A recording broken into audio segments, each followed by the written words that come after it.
sur la crise de la logistique qu'on connaît dans l'automobile, dans les semi-conducteurs notamment, chez nous dans la fabrication, dans le textile, on a la chance chez Dao d'avoir relocalisé pas mal de nos fournisseurs en France ou en Europe. Et en ça, pour nous, c'est une vraie opportunité dans le sens aujourd'hui, comme tu peux le voir derrière nous, on a les stocks qui sont pleins.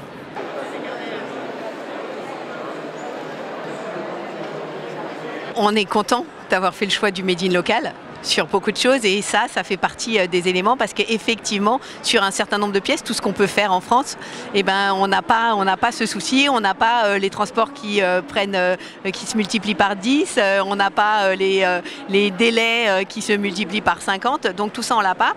Notre souci aujourd'hui, c'est qu'on ne trouve pas toutes les pièces en France et que malgré tout, on continue à pâtir de cette crise internationale monstrueuse et qui n'est pas finie.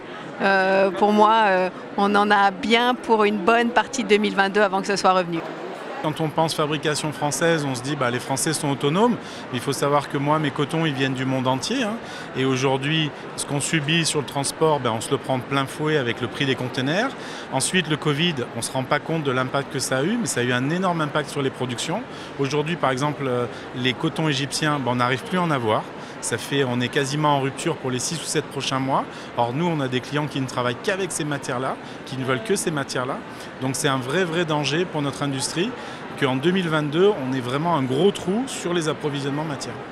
42. Après, peu importe, c'est la même forme. Alors on n'a pas tous les impacts liés à l'approvisionnement en Chine puisque évidemment toutes les matières viennent de France, le feutre, etc.